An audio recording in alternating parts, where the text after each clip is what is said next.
The lights inside the New York studio were warm and golden. The crowd clapped with cheerful excitement as Meghan Markle stepped onto the stage in a soft cream suit. Her smile calm but distant. It had been months since she last spoke in public. The world had waited for her return to live television. The Drew Barrymore show had promised something special. A gentle, honest conversation. No headlines. No drama. Just healing. But something didn't feel right. Even as Drew hugged Meghan and led her to the cozy two-chair setup, the tension in the air was hard to ignore. Meghan's smile was polite, but it didn't reach her eyes. Drew's tone was light and welcoming, yet underneath it, there was pressure, almost as if someone backstage was controlling the tempo. They began with safe questions: motherhood, mental wellness. Moving on from the royal chapter, Meghan answered gracefully, her voice calm. She talked about her children, about community projects, and the importance of honest storytelling. The audience clapped. Drew nodded along. It was going well then. The tone shifted. Drew leaned forward slightly. "There's been talk," she said carefully, "about how the lines between image and authenticity sometimes blur, especially in the world of social media and charity work. What do you say to people who think some of it feels like performance?" There was a flicker in Meghan's eyes. She paused. "I think people who question authenticity are usually the ones wearing the heaviest masks," she said. The room went quiet. Drew gave a polite laugh, trying to move on, but the energy had shifted. Meghan's voice had cooled. Body leaned back, more guarded. The mask was dropping, but not the way the show had planned. Drew tried again. Looking back, "Do you have any regrets about how you and Prince Harry stepped away from royal duties? I mean, some call it a journey, an evolution." Meghan cut in before Drew could finish. "You mean the escape?" The audience gasped. Meghan sat up straighter. "Now, let's not sugarcoat what happened. People act like stepping away from a toxic system is betrayal. It's not. Survival." Silence. Drew blinked. Her smile froze to save the moment. She tried a soft joke. "I get it. When I left acting for a while, people said the same thing." Meghan didn't laugh. Leaving Hollywood isn't the same as leaving an institution that used you as a PR puppet, she said sharply. "One's personal. The other is systemic." The crowd didn't clap. Someone coughed. Okay, producer behind the camera took a step forward. Drew's posture tightened.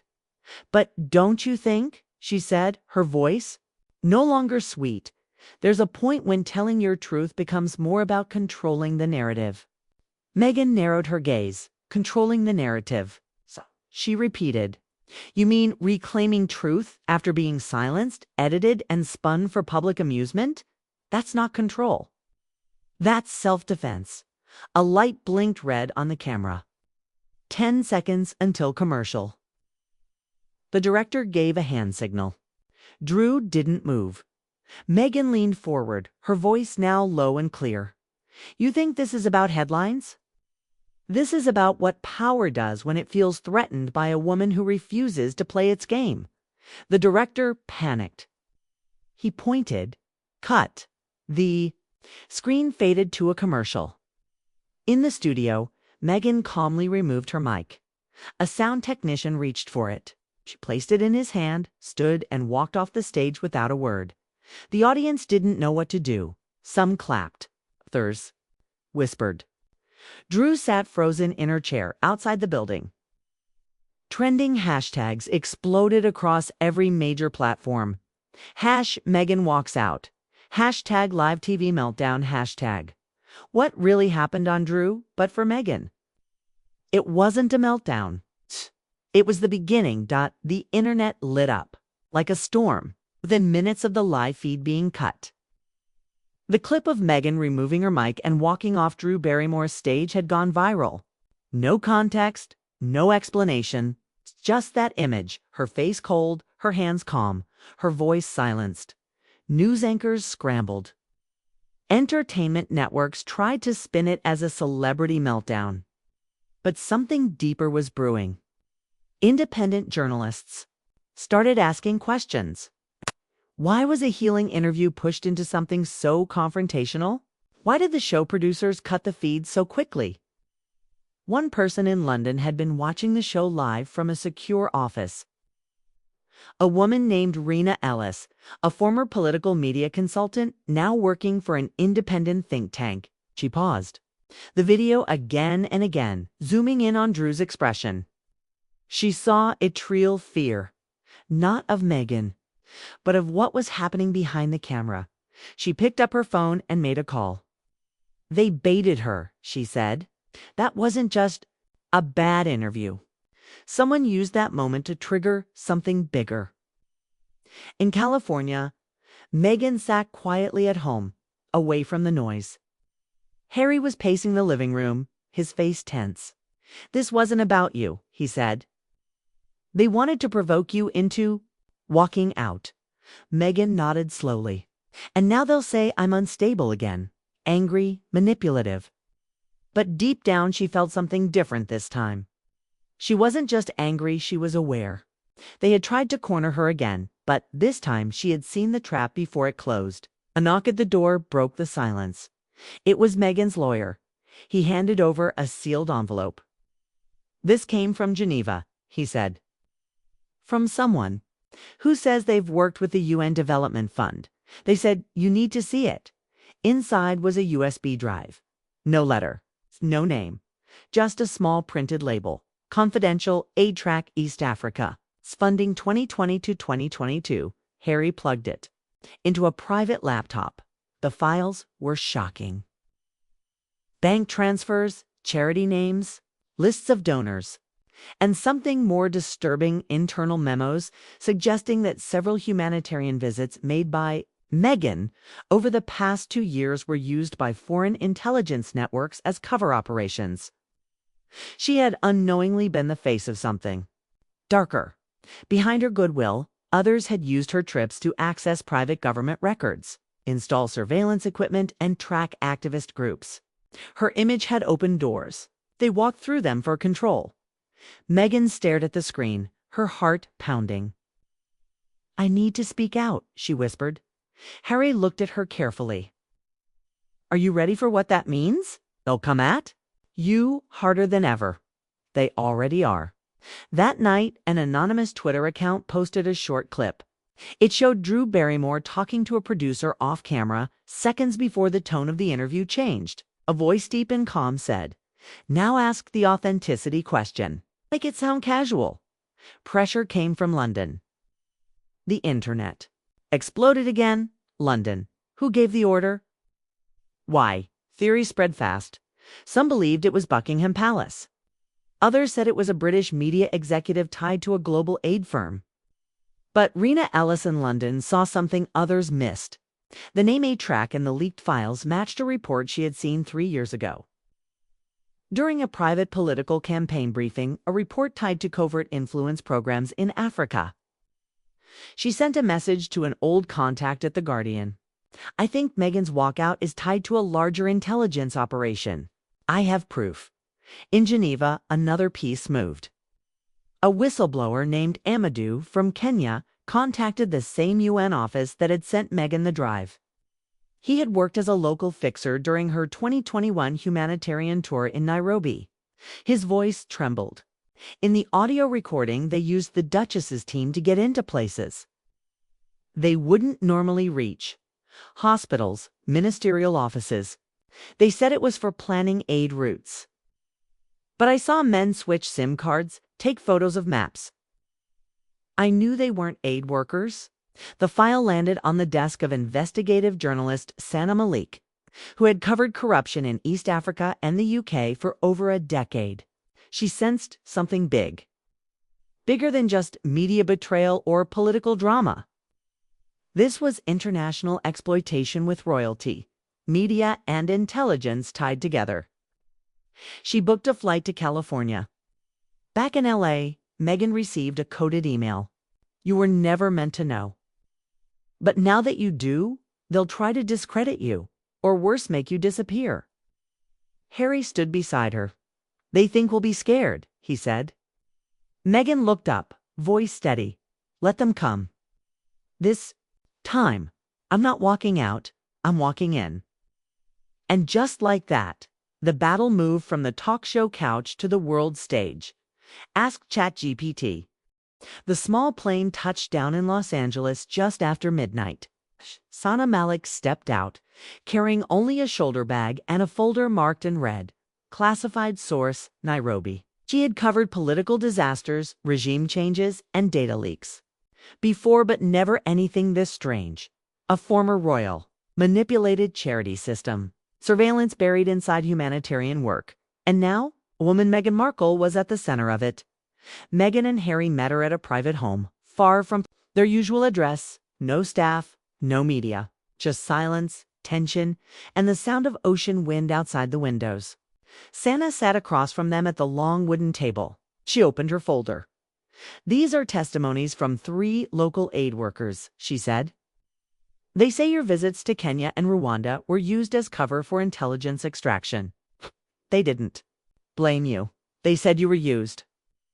Meghan's hands trembled slightly as she picked up one photo. It was her, smiling next to children in a village school. In the background, barely visible, stood 2 white men with comms devices in their ears, not part of her security detail. They weren't on our list, she whispered. Sana nodded. They were sent by A-Track, the same agency behind most of your travel planning. But that agency is only a shell. Harry leaned forward. A shell for what? For British intelligence. It's for soft influence. It's for a group that doesn't officially exist, but has roots in Whitehall. It's called the Mirror Circle. Meghan blinked. That sounds like something from a movie. It's real, Sana said. And I think they used your image, your fame, your voice to gain trust in places where governments are trying to push back against Western control. The whole thing is about control. Silence hung in the room. Later that night, Meghan sat alone in the study. She scrolled through news on her phone. Her walkout clip had now hit 38 million views. But more than that, new headlines were starting to form. Was Meghan's setup on live TV? Charity trips under scrutiny after whistleblower leak. To investigate intelligence use in aid missions. But then she saw something chilling. An article in a British tabloid. Royal sources say Meghan had emotional episode after. Filming mental health concerns raised. She stared at it. They're already framing me, she whispered. Harry entered the room with his phone in hand. We have a bigger problem, he said. My contact in London just sent a warning.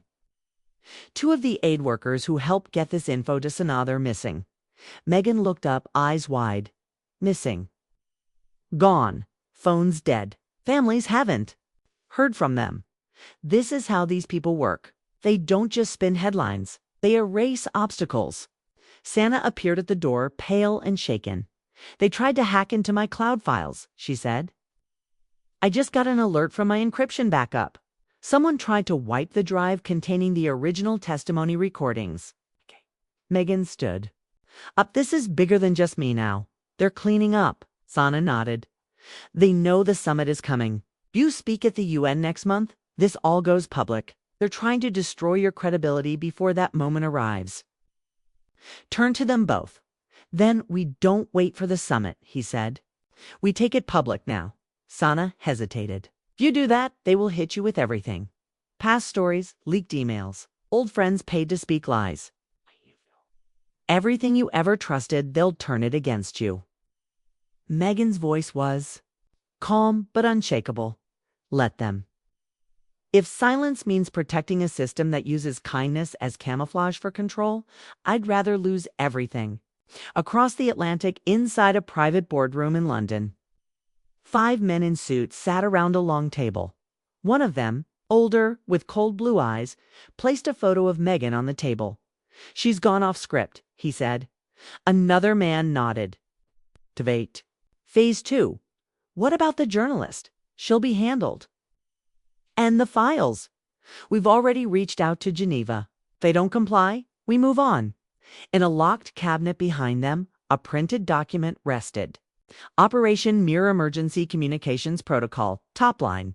If the Duchess becomes a threat, neutralize her influence by psychological, reputational, or alternative means.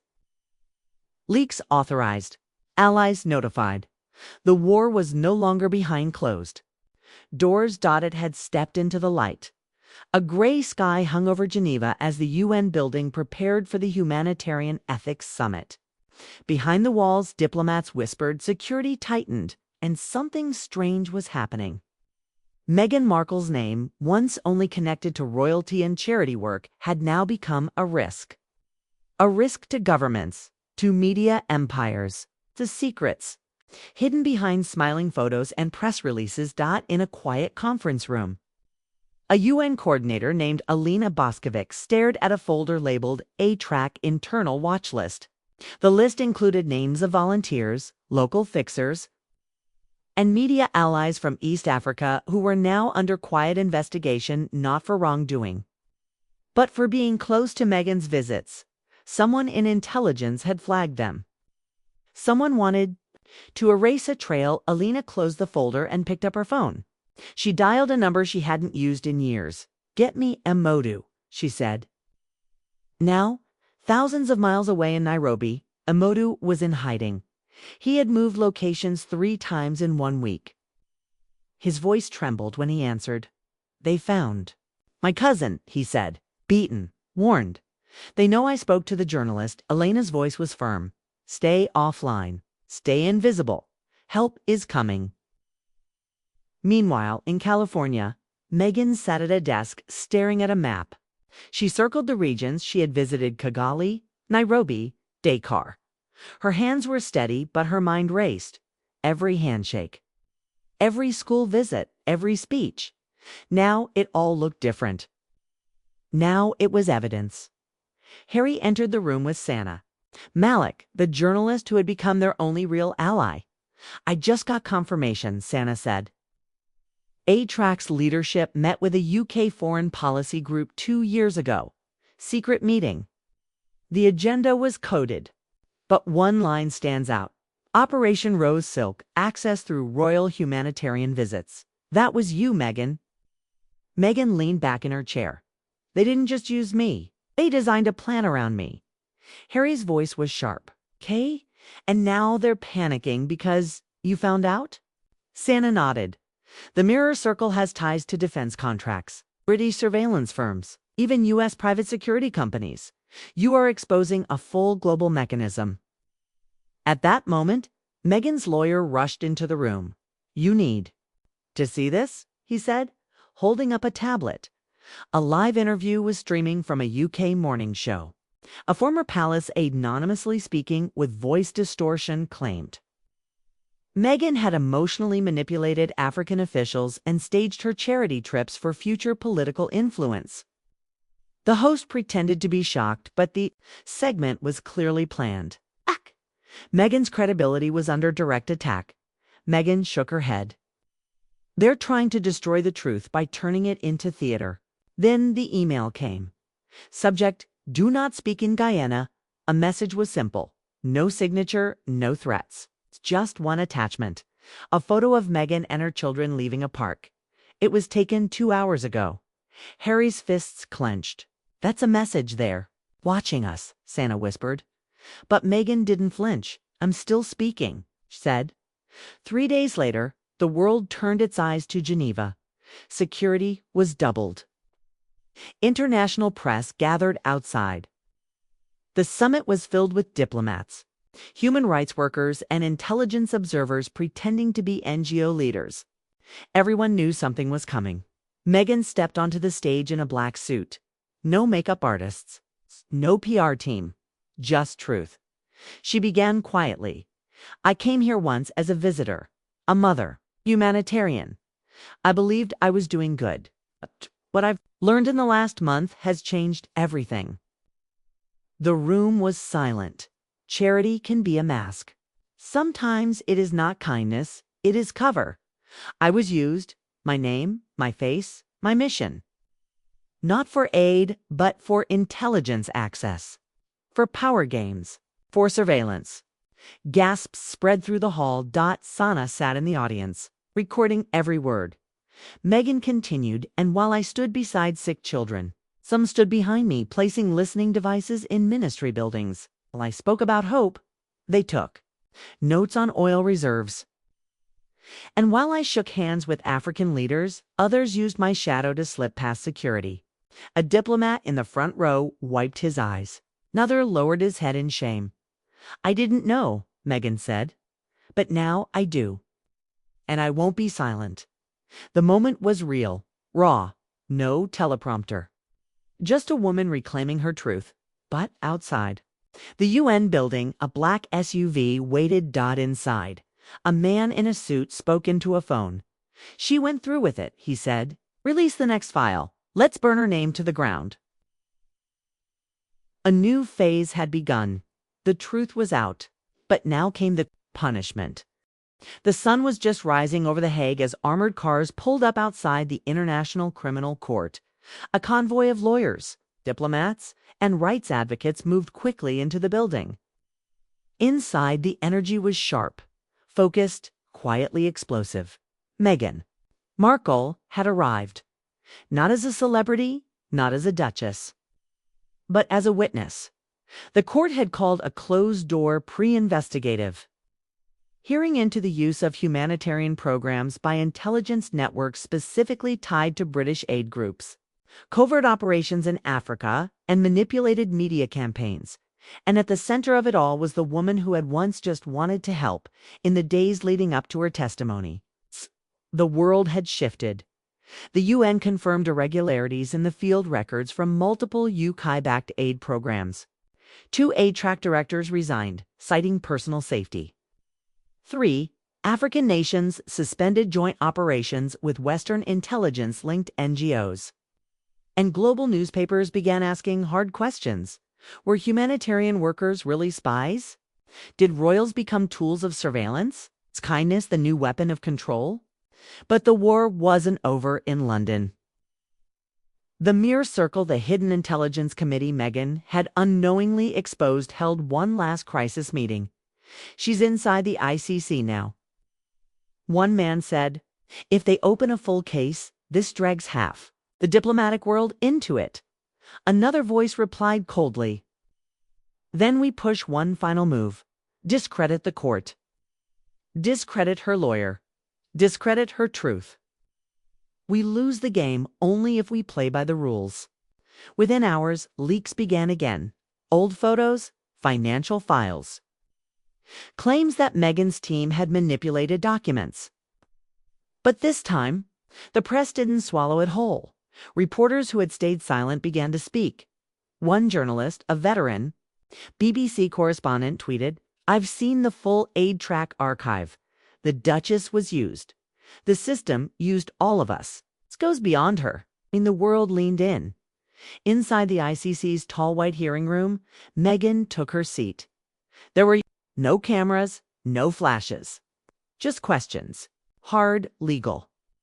Precise. A judge asked, did you knowingly participate in any operation coordinated by a government agency under false humanitarian cover? Meghan replied steadily, no. I believed I was visiting schools, hospitals, women's shelters. I did not know what others were doing behind me. Another question. Why come forward now? She paused because I learned the truth.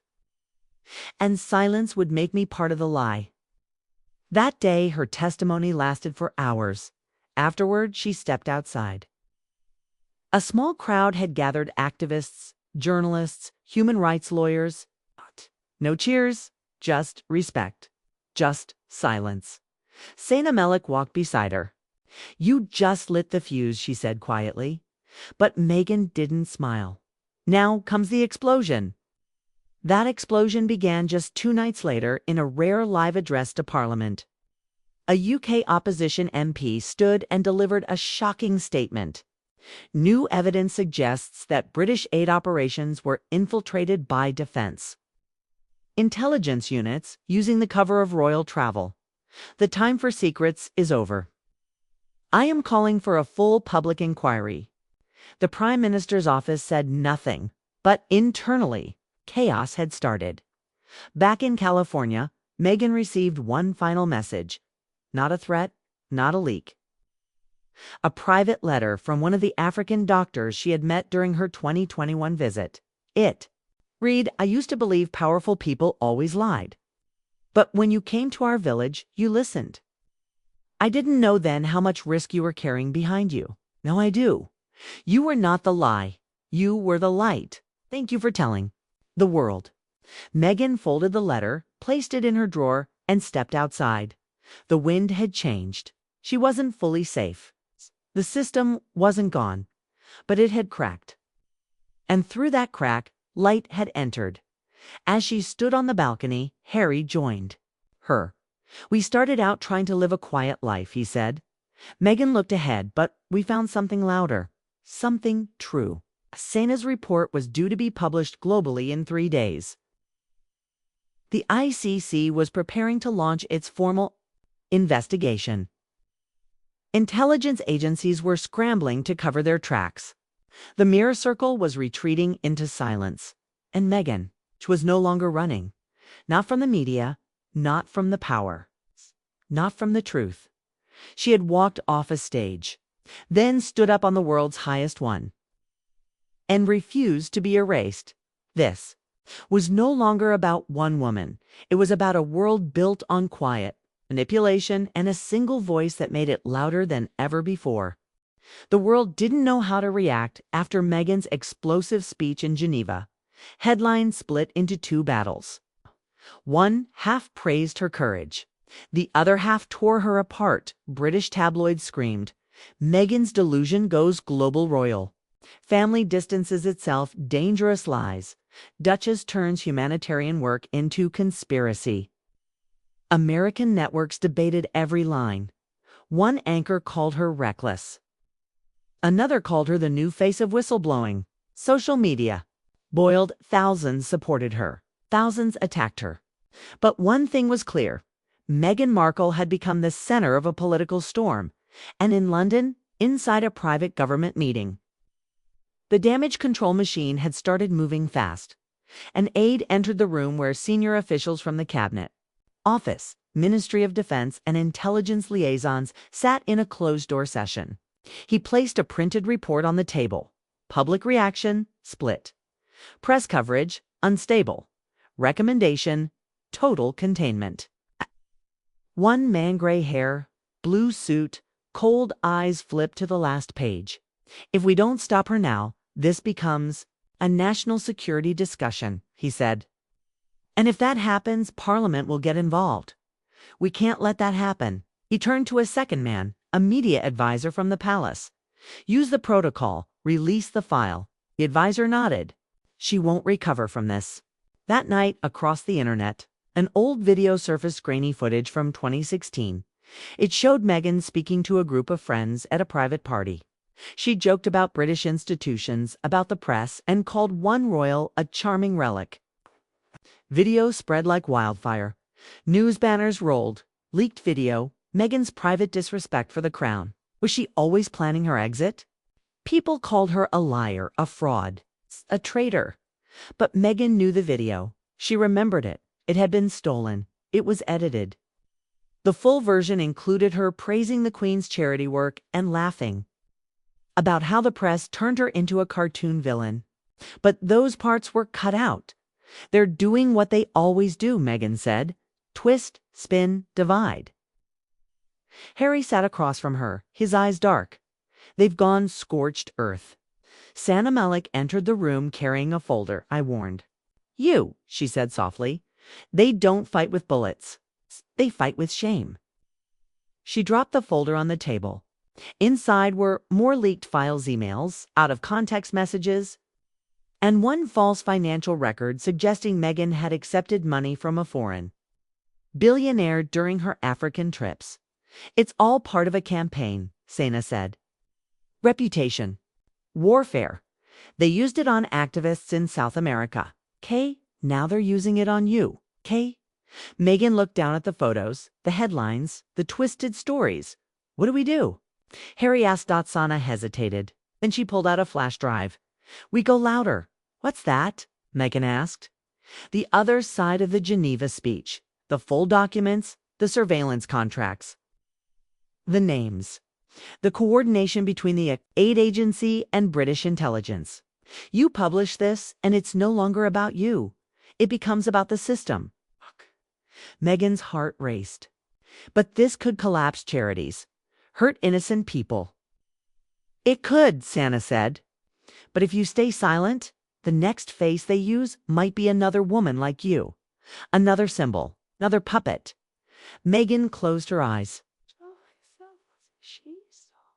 Children she had held in Nairobi, the activists she had spoken with in Kigali, the women's shelters she had visited in secret. None of them knew they were part of a game. She opened her eyes. Then we publish it. But on our terms. The next day, Meghan released a direct-to-video from her home. No makeup, no lights. It's just truth. She looked into the camera and said, "They want to make me a scandal. But I will be a signal that kindness can't be. Weaponized. That truth doesn't belong to governments. That silence won't protect anyone." Then she uploaded the files. All of them. International newspapers ran emergency editions. Meghan drops documents exposing royal-linked surveillance network aid track tied to covert ops in Africa. UN launches full investigation. British government faces legal storm over humanitarian espionage within hours. Parliament demanded answers. A formal hearing was called. But just as the world turned toward truth, a British tabloid dropped its final bomb. Unnamed insider claims Meghan was involved in data theft. FBI may open probes. Santa stared at the headline in horror. They're not just attacking your name now, she said. They're building a criminal case. And somewhere, in a locked room beneath Westminster, a red phone rang. A man answered, voice calm. We failed to silence her through shame. Time to silence her through law. The game was far from over. Meghan sat by the window in silence watching. Clouds gather over the California hills. It had been only 48 hours since she had published the documents. Just 2 days since she chose truth over fear. But the storm that followed was faster than anyone expected. The U.S. Justice Department had received an official request from British authorities. They wanted her investigated for alleged data theft, unauthorized possession of intelligence documents, and possible collaboration with a foreign journalist. Santa Malik. Santa stood in Meghan's kitchen, holding her phone tightly. They're naming me in UK media, she said, calling me a disinformation agent, claiming I doctored the files. Harry leaned against the counter, furious. Of course they are. They can't attack the truth, so they attack the messenger. The news cycle had shifted. Now, Meghan wasn't. A whistleblower, she was being painted as a security threat. The kind of person governments quietly make disappear from headlines or the world. A knock came at the door. It was David Lyle, a retired CIA analyst who had once warned Meghan's team about interference during their Netflix deal years ago. They had ignored him back then, okay? Now he was back with a much darker message. They're not playing around, David said. The British file a formal charge, the U.S. will have to act. It's politics. No one wants to look like they're protecting someone accused of espionage. Meghan stared at him. I exposed a system using fake aid missions to spy on poor nations, she said. And they're calling me a criminal. David nodded. That's how power protects itself. You embarrass too many people? Carrie stepped forward. What's our next move? David looked at both of them. You don't run. You don't hide. You get ahead of the life asked. Later that night, Meghan sat for an unfiltered live stream interview with Santa Malik. No studios, no producers, no lawyers. It's just one room, 2 women. It's coming millions of people watching around the world. The camera turned on. Santa began, they're calling you a criminal. They're calling me a traitor. What do you say to the world watching this? Meghan took a deep breath. I say this was never about me. This is about who gets to control the truth. I was used, but I refuse to stay used. And now, They're scared because I spoke the truth. Santa leaned in. What truth scared them most? That charity for them wasn't charity. It was cover. It was control. They walked behind my name into places they had no right to go. And now that I've shown the world, they want to erase me. The live stream reached 14 million views in 2 hours, but across the Atlantic, things were moving fast. Inside Whitehall, a final briefing took place. Officials from British intelligence, Parliament liaisons, and Crown legal teams discussed one topic: extradition. She's made this personal, said one advisor. If we don't act now, we lose control of the narrative. A diplomat shook his head. We can't just drag her into court without blowback. She still has public support. Another official raised his hand. We don't need to convict her. We just need to scare her. Break her name, break her backers. Break her confidence. They approved a plan. Leak classified US-UK correspondence. Accuse Harry of security violations during his military transition. Threaten the family, not just Meghan. Make her silence feel like protection. Back in California, a courier arrived. A brown envelope, no sender, no stamp. Inside was a private letter one Meghan had written to a former friend years ago during the darkest part of her royal life. It was deeply emotional, angry, unfiltered now. It was leaked across every major British tabloid. Meghan's private breakdown letter. They're turning me into a villain. Leaked letter shows paranoia and obsession, say experts. Meghan felt her stomach twist at she hadn't cried through the threats, the smears, or the legal games. But reading her own words, twisted, mocked, reprinted for entertainment, broke something inside her. Harry held her shoulders. They want you to feel alone. I do, she whispered. I feel like I'm being erased, piece by piece. But Santa walked in, holding a flash drive. You're not alone. And they just made their biggest mistake. What's that? Meghan asked. They used fear. But they forgot one thing. This isn't just your fight anymore. The next morning, news broke that 5 African governments had called for an international audit of Western humanitarian agencies tied to intelligence work. The UN quietly confirmed that Meghan's files were real. And the International Criminal Court began looking into potential abuses of humanitarian cover by Western states. Suddenly, Meghan wasn't just a former royal. She was a witness. A threat to an entire structure built on polished lies. And now the world had a choice. Believe the system, or believe the woman it tried to break. But Meghan wasn't done yet. The war had just begun.